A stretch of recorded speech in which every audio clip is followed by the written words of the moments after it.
Vous avez peut-être entendu parler de l'histoire qui s'est passée en Grande-Bretagne d'un petit garçon mort après ce qu'on avait pensé être un acte de maltraitance de la part des parents. Et le procès a par la suite démontré que le bébé souffrait en fait d'une très forte carence en vitamine D qui avait rendu ses os très fragiles. Et cette vitamine D, on ne la trouve pas naturellement dans l'alimentation. Elle est synthétisée par notre organisme grâce à la lumière. Et dans les pays du nord de la Méditerranée, une partie importante de la population est en manque sans le savoir. À quoi sert cette vitamine D? À quoi sert-elle? Explication Cécile Guerrier, Ivana Juriza. Araceli souffre d'ostéoporose. Au cours des années, sa colonne vertébrale s'est déformée et elle est aujourd'hui obligée de porter un corset pour se soulager. En plus de traiter ses problèmes thyroïdiens, sa rhumatologue surveille régulièrement son taux de vitamine D. Vous aviez fait un dosage de vitamine D, il était parfaitement bien et pour reconstruire de l'os, il faut avoir assez de vitamine D. D'accord. Donc là, ça va être très important de bien contrôler et de ne jamais oublier vos ampoules de vitamine D. Ah non, je ne les oublie pas. Depuis longtemps, la vitamine D est connue pour ses bienfaits au niveau des os. En effet, elle joue un rôle déterminant dans l'absorption du calcium. Pour en connaître le dosage, une simple prise de sang suffit. On a maintenant défini des taux de vitamine D nécessaires pour justement cette bonne santé osseuse. Et avant tout traitement de l'ostéoporose, il faudra donc corriger les déficits en vitamine D, comme on va corriger les déficits en calcium, comme on va arrêter le tabac et d'autres paramètres. Mais la vitamine D est un élément tout à fait important. Problème, nous manquons de plus en plus de cette précieuse molécule car nous nous exposons de moins en moins au soleil. Contrairement aux autres vitamines, notre corps ne puise pas l'essentiel de ses besoins en vitamine D dans l'alimentation, mais il la fabrique lui-même. C'est grâce aux rayons UVB du soleil que notre peau produit de la vitamine D. Ici en jaune, ces molécules circulent dans notre sang et sont ensuite stockées dans des adipocytes, des cellules graisseuses.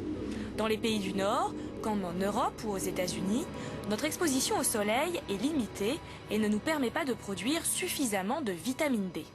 On a l'impression que ça s'est aggravé dans les 10 dernières années.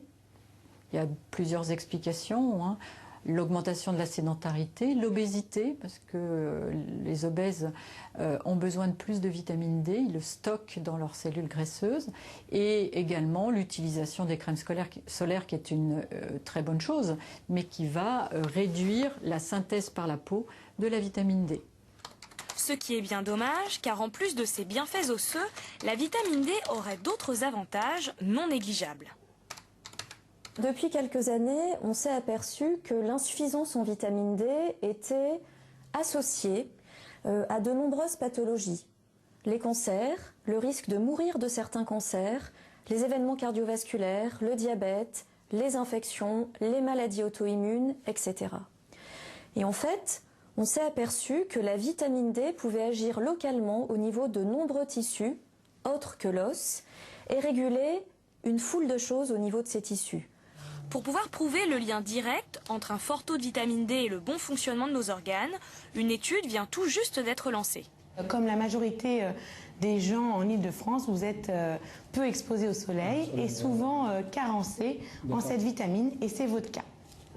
640 greffés du rein qui présentent une insuffisance de vitamine D vont prendre une supplémentation tous les mois. La moitié des patients aura la dose minimale recommandée, l'autre moitié prendra une dose 8 fois plus élevée.